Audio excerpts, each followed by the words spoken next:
أعوذ بالله من الشيطان الرجيم بسم الله الرحمن الرحيم ألم تر أن الله يسبح له من في السماوات والأرض والطير صافات كل قد علم صلاته وتسبيحه والله عليم بما يفعلون ولله ملك السماوات والأرض وإلى الله المصير ألم تر أن الله يجزي سحابا ثم يؤلف بينه ثم يجعله ركاما فترى الودق يخرج من خلاله وينزل من السماء من جبال فيها من برد فيصيب به من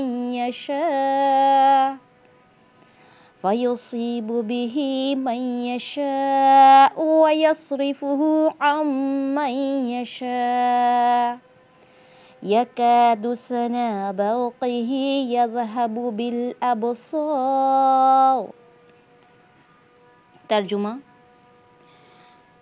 کیا آپ نے نہیں دیکھا کہ آسمان و زمین کی کل مخلوق اور پر پھیلائے اڑنے والے کل پرندے اللہ کی تسبیح میں مشغول ہیں؟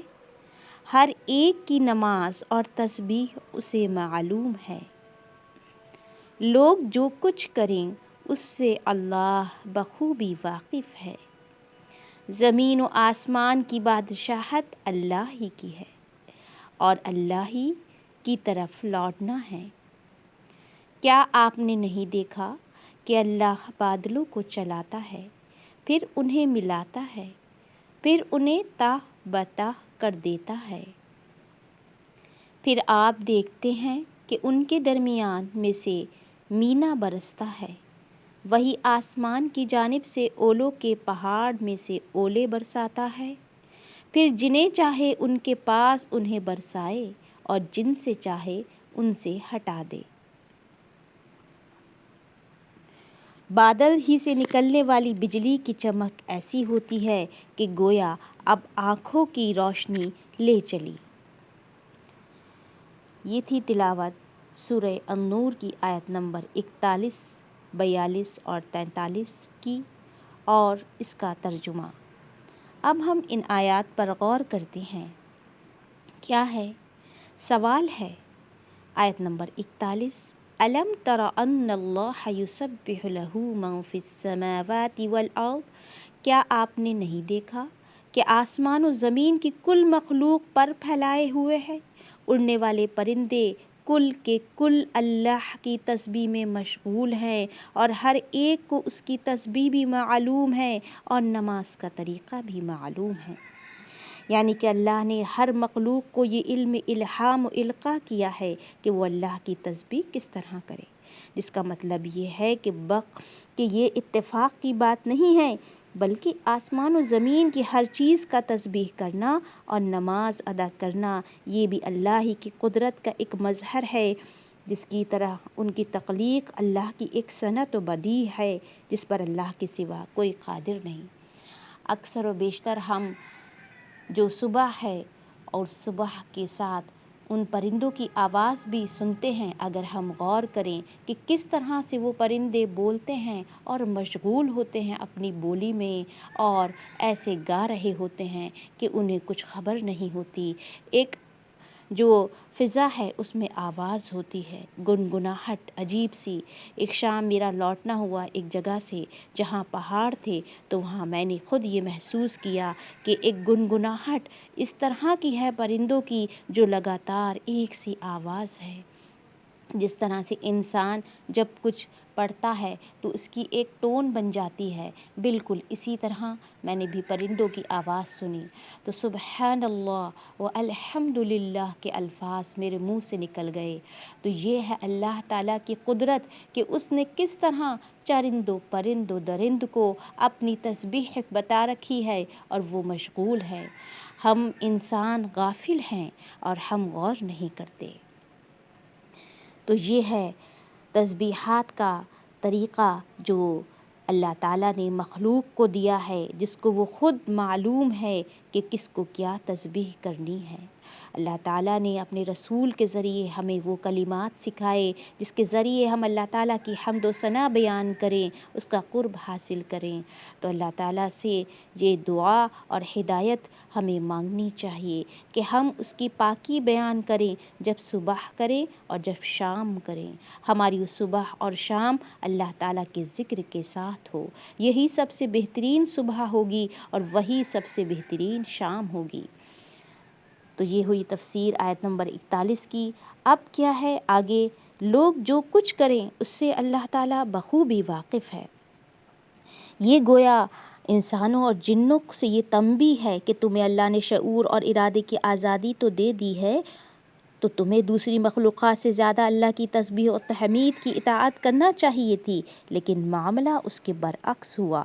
دیگر مخلوقات تو تسبیح الہی میں مصروف ہیں، لیکن شعور و ارادے سے بہرا، شعور اور ارادے سے بہرا ور مخلوق اس میں کوتاہی کا ارتکاب کرتی ہے، جس پر وہ یقیناً اللہ کی گرفت کی مستحق ہوگی۔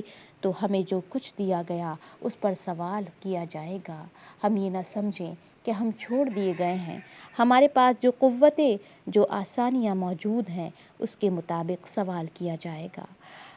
اس کے بعد پھر اللہ تعالیٰ نے اس آسمان و زمین کی بادشاہت کی طرف اشارہ کیا جس کو انسان غفلت برتتا ہے اور غور نہیں کرتا کہ دیکھو آسمان و زمین کی طرف، کیا یہ اللہ ہی کی طرف نہیں لوٹ رہی؟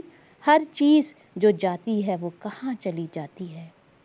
اپنی موت کے بعد۔ یعنی اصل حاکم وہی ہے جس کے حکم کا کوئی تعاقب کرنے والا، پیچھا کرنے والا نہیں۔ وہی معبود برحق ہے جس کے سوا کسی کی عبادت جائز نہیں، یعنی جس کا اختیار ہر مخلوق پر ہے، جو زندہ کرتا ہے اور جو مارتا ہے۔ اسی کی طرف جب لوٹ کر جانا ہے اور جا رہی ہے ہر چیز، جہاں وہ ہر ایک کے بارے میں عدل و انصاف کے مطابق فیصلہ فرمائے گا۔ انسان اس دن کو جھٹلاتا ہے اگر ہم یوم آخرت اور حشر کے میدان اور اللہ تعالیٰ کی طرف سے جزا اور سزا کے ایک دن کو اپنے اوپر یہ خیال رکھیں کہ وہ آنا ہے، یقین رکھیں، تو ہر عمل میں اخلاص بھی ہوگا، اللہ تعالیٰ کی خشیت، اس کا ڈر بھی ہوگا اور اس عمل میں الگ ہی بات ہوگی۔ اس کے بعد کیا ہے، بادلوں کی طرف اشارہ ہے۔ پہلے آسمان و زمین کی بادشاہت کی طرف کہ یہ کس کی طرف لوٹ کے جاتی ہے، اب اشارہ ہے بادلوں کی طرف کہ کون انہیں چلاتا ہے، ذرا دیکھو، کون انہیں ملاتا ہے، ذرا دیکھو، کون انہیں تہ بتہ کر دیتا ہے، یعنی ایک کے اوپر ایک بادل، پھر آپ دیکھتے ہیں کہ ان کے درمیان سے مینا برستا ہے۔ ذرا اس واٹر جو سائیکل ہے جسے کہتے ہیں، اس پر غور کریں۔ وہی آسمان کی جانب سے اولوں کے پہاڑ میں سے اولے برساتا ہے۔ جب اولے برستے ہیں، کسی نے برستے ہوئے دیکھے ہوں تو کیا منظر ہوتا ہے، کہاں سے یہ اولے اس پورے کے پوری فضا میں سے جہاں کوئی بھی ایسی سالڈ چیز نہیں، وہاں سے کون یہ برساتا ہے۔ ابن کثیر میں مطلب یہی ہے کہ جو ترجمے میں اختیار کیا گیا کہ آسمان میں اولوں کے پہاڑ ہیں جن سے وہ اولے برساتا ہے۔ دوسرا مطلب یہ بیان کیا گیا السماء بلندی کے معنی میں ہے اور جبال کے معنی ہے بڑے بڑے ٹکڑے پہاڑوں جیسے، یعنی اللہ تعالیٰ آسمانوں سے بارش ہی نہیں برساتا بلکہ بلندیوں سے جب چاہتا ہے برف کے بڑے بڑے ٹکڑے بھی نازل فرماتا ہے۔ فتح القدیر یا پہاڑ جیسے بڑے بڑے بادلوں سے اولے برساتا ہے، پھر جس طرف چاہتا ہے اسے برساتا ہے اور جس طرف چاہتا ہے اس طرف سے ہٹا دیتا ہے۔ جس طرح بارش کا معاملہ ہوتا ہے یہ بھی بڑا عجیب اور بڑا حیرت انگیز، بڑی اللہ کی قدرت کا معاملہ ہے، وہی معاملہ اولوں کا ہے۔ آپ دیکھیے کہ وہ اولے یا بارش جو بطور رحمت ہوتی ہے، جسے اللہ تعالیٰ جس کی طرف چاہتا ہے بھیجتا ہے اور جس سے چاہتا ہے ان سے محروم بھی رکھتا ہے، یا یہ مطلب ہے کہ سالہ باری یعنی اولے کے عذاب سے جسے چاہتا ہے دو چار کر دیتا ہے، اور جسے چاہتا ہے جس کی چاہتا ہے فصلیں تباہ کر دیتا ہے، کھیتیاں برباد ہو جاتی ہیں، جن پر چاہتا ہے اپنی رحمت کر دیتا ہے اور اپنی رحمت سے اس کو بچا لیتا ہے۔ اس بارش سے کئی معاملات ہوتے ہیں، کئی فصلیں اس پر ٹکی ہوتی ہیں، اسی پر کاروبار ہوتے ہیں۔ انہی بارشوں کے ذریعے اللہ تعالیٰ زمین میں رزق کی فراوانی عطا فرماتا ہے اور رزق تنگ بھی کر دیتا ہے انہی بارش کی زیادتی سے یا اس کی بہت زیادہ کمی سے۔ تو یہ اللہ کی ذات پر نشانیاں ہیں اگر غور کرے مومن بندہ۔ اس کے بعد کیا ہے کہ بادل سے نکلنے والی بجلی کی ایسی چمک ہوتی ہے کہ گویا وہ آنکھوں کی روشنی بھی لے لے گی۔ ابھی پچھلے دنوں کیسی آپ یا ہم لوگوں نے زیادہ تر نے یہ محسوس کی تھی کہ بجلی کی ایک کڑک تھی اور وہ آواز جب کان میں جاتی ہے تو کس قدر ہیبت ناک آواز ہوتی ہے، اگر کوئی اس کی روشنی کو دیکھ لے تو وہ ڈر جائے۔ یعنی بادلوں میں چمکنے والی بجلی جو عام طور پر بارش کی نوید جاں فضا ہوتی ہے، اس میں اتنی شدت کی چمک ہوتی ہے کہ وہ آنکھوں کی بصارت لے جانے کے قریب ہوتی ہے۔ دنیا میں جو الیکٹریسٹی کے پاور اسٹیشن ہوتے ہیں ان کے پھٹ جانے کا اور جو عام بیٹریز ہوتی ہیں ان کے بھی پھٹ جانے کا ڈر رہتا ہے، تو یہ اللہ کی قدرت ہے، صرف ایک آواز سے زمینی جو لائٹ ہوتی ہے وہ کیا ہو جاتی ہے، تباہ ہو جاتی ہے۔ تو یہ اس کی صناعی کا ایک نمونہ ہے، ذرا غور کریں۔ اس کے بعد ایک اور نشانی اللہ تعالیٰ بیان فرماتے ہیں دن و رات کی، ذرا غور کریں۔ یہ سب ایمان افروز آیات ہیں، ایمان کو اجاگر کرنے والی، ایمان کو زیادہ کرنے والی۔ کیا ہے؟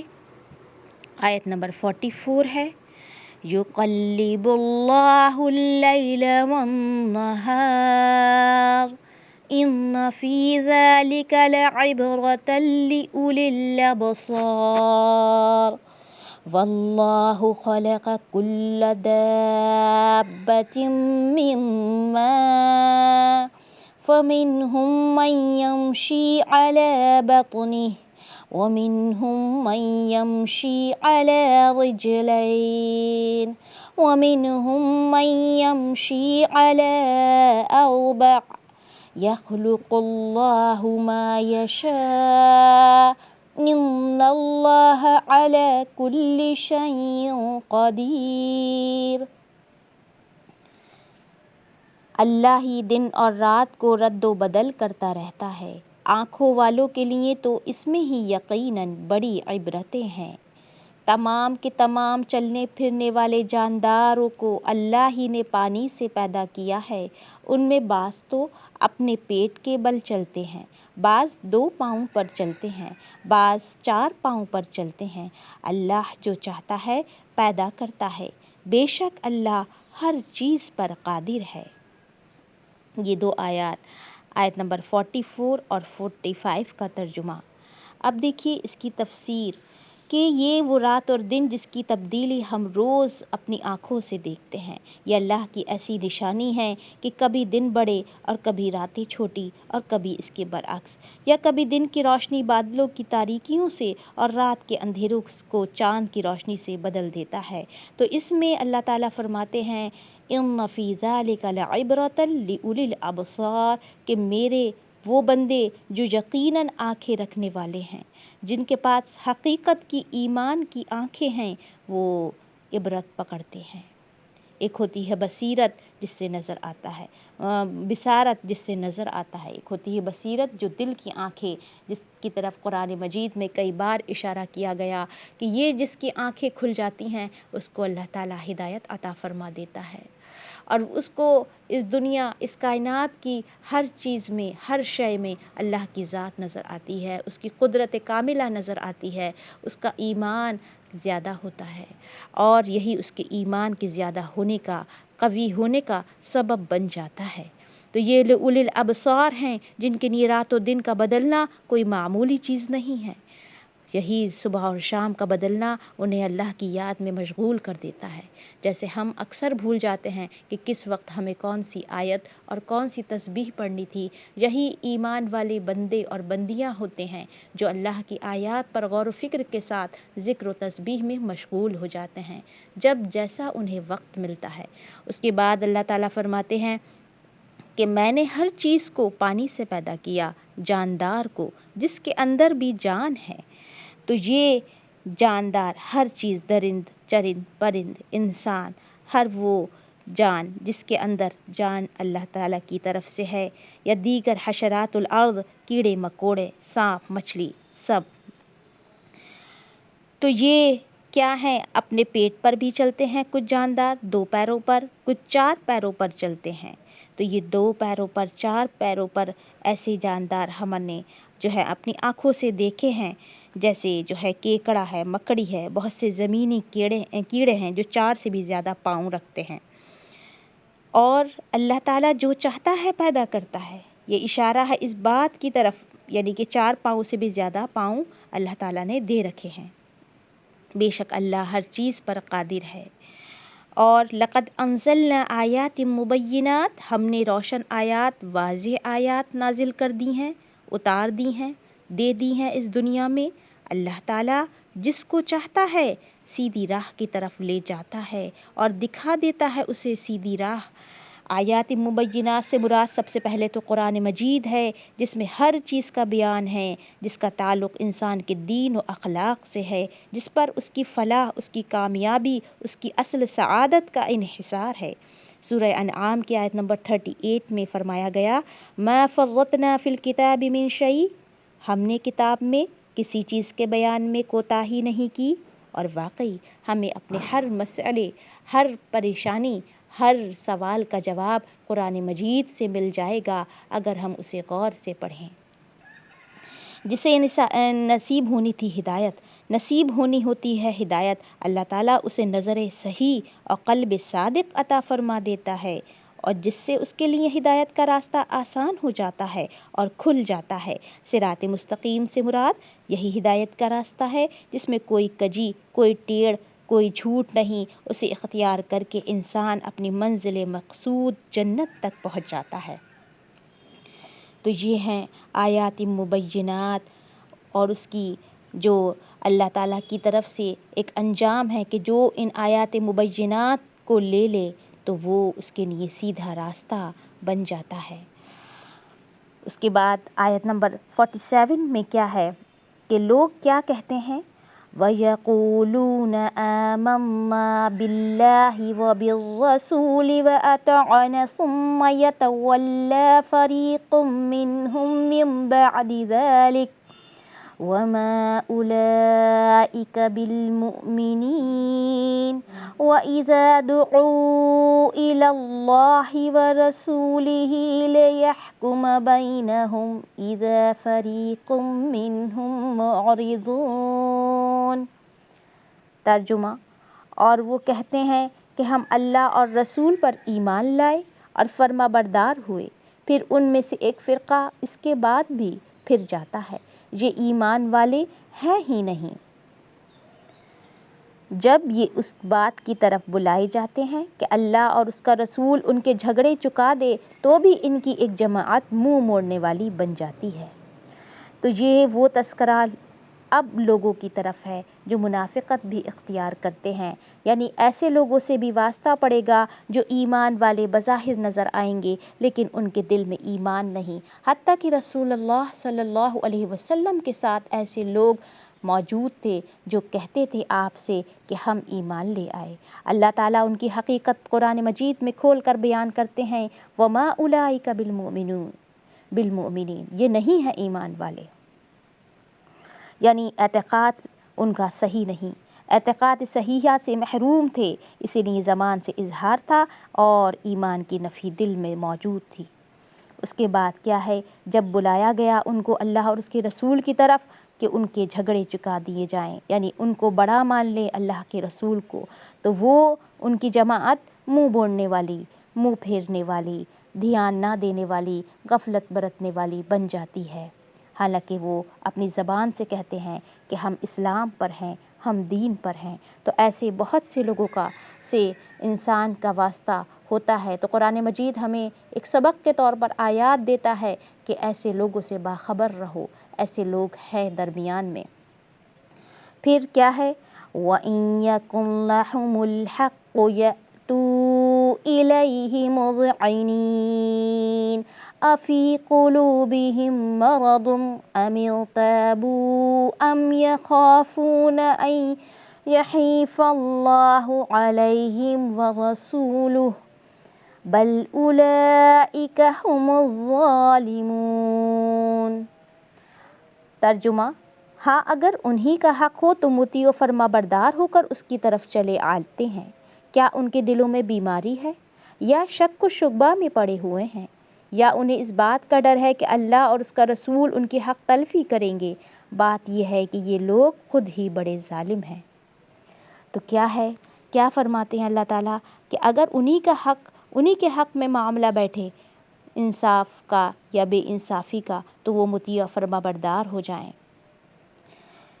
یعنی کہ انہیں نبوت محمدی میں شک ہے، ان کے دلوں میں کفر و نفاق کا روگ ہے اعراض کی وجہ سے، اور انہیں اس بات کا اندیشہ ہے کہ ان پر اللہ اور اس کا رسول ظلم کرے گا، حالانکہ ان کی طرف سے ظلم کا کوئی امکان ہی نہیں، بلکہ اصل حقیقت کیا ہے کہ خود ہی ظالم ہے۔ اللہ تعالیٰ فرماتے ہیں، امام شوکانی رحمۃ اللہ فرماتے ہیں کہ جب قضاء و فیصلے کے لیے ایسے حاکم و قاضی کی طرف بلایا جائے جو عادل ہو اور انصاف پسند، قرآن و سنت کا عالم، تو اس کے پاس جانا ضروری ہے۔ البتہ وہ قاضی کتاب و سنت کے علم اور ان کے دلائل سے بے بہرہ ہو، اگر یہ جہل بسیط ہو یعنی کچھ علم نہ ہو، یعنی جہل مرکب ہو، یعنی مجتہدین کے اجتہادات سے کچھ آگاہی نہ ہو، اسے کچھ آگاہی ہو، تھوڑی آگاہی ہو، لیکن براہ راست قرآن و حدیث کے علم سے نہ آشنا ہو، تو یہ بھی جاہل ہی ہے جس کے پاس فیصلے کے لیے جانا ضروری نہیں ہے۔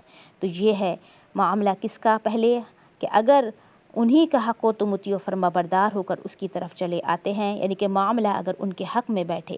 اللہ تعالیٰ فرماتے ہیں کہ کیا ان کے دلوں میں بیماری ہے یا یہ شک و شبہ میں پڑے ہوئے ہیں، یعنی دلوں کی بیماریوں کی طرف اشارہ قرآن مجید نے اب سے 1400 سال پہلے کیا ہوا تھا کہ دل بیمار ہو جاتے ہیں۔ آج اس کی ریسرچ پہنچی ہے، جسے سائیکالوجی سبجیکٹ کہتے ہیں، جس میں بہت ساری وہ بیماریاں شامل ہیں جن کا ذہن سے، انسانی جسم سے کوئی بھی تعلق نہیں، جو انسان کے عادت و اخلاق سے سیدھا تعلق رکھتی ہیں، جس کا انسان کے کسی آرگن سے تعلق نہیں ہوتا، اور اس کے لیے بہت ساری پریکٹسز بتائی جا رہی ہیں، یوگا بتائے جا رہے ہیں، بہت سارے ایسی جو ہیں چیزیں بتائی جا رہی ہیں، جبکہ وہ دل جو بیمار ہیں وہ اللہ تعالیٰ کی یاد ہی سے قرآن مجید میں آتا ہے چین پاتے ہیں، اور اس کے لیے زندگی کا وہ مقصد چاہیے جو اللہ تعالیٰ نے حقیقت میں انسان کے لیے بنایا ہے، جس میں وہ لگ کر ہی اپنے مقصد کو پا سکتا ہے، یعنی اس خوشی کو پا سکتا ہے جو اس دل کی ضرورت ہے۔ اس کے بعد کیا فرمایا کہ کیا انہیں اس بات کا ڈر ہے کہ اللہ اور اس کا رسول ان کی حق تلفی کریں گے، یا یہ بات ہے کہ یہ لوگ خود ہی ظالم ہیں؟ یعنی یہ بھی کہ انسان انصاف کے معاملے میں بے انصافی برتے اور بے انصافی کے معاملے کو پسند کرے کیونکہ وہ اس کے اپنے حق میں ہے، تو یہ بھی ظالم ہی ہے، یہ بھی ظلم ہی ہے، یہ بھی زیادتی ہے کہ انسان جو زیادتی ہوئی ہے، جو بات زیادتی اور ظلم سے تعلق رکھتی ہے کیونکہ وہ اس کے حق میں ہے، اس میں اس کا فائدہ ہے، اس کی دنیا کے مفاد ہیں، تو اس وجہ سے اس کو پسند کر لے، تو یہ بھی لوگ ظالم ہیں۔ اللہ تعالیٰ ہمیں دنیا کے ہر معاملے میں حق پسندی کی توفیق عطا فرمائے، حق پر جمنے کی توفیق عطا فرمائے۔ جن کے ساتھ زیادتی ہوئی ہے اللہ تعالیٰ ہمیں مظلوموں کا مددگار بنائے، اللہ تعالیٰ ہمیں ظالموں کی مدد سے بچائے، اللہ تعالیٰ ہمیں ظالموں کی مدد کرنے سے بچائے، اللہ تعالیٰ ہمیں حق کے قریب رکھے، حق کہنے والا بنائے، اور ایسے تمام مظلوموں کی ہماری طرف سے، ہماری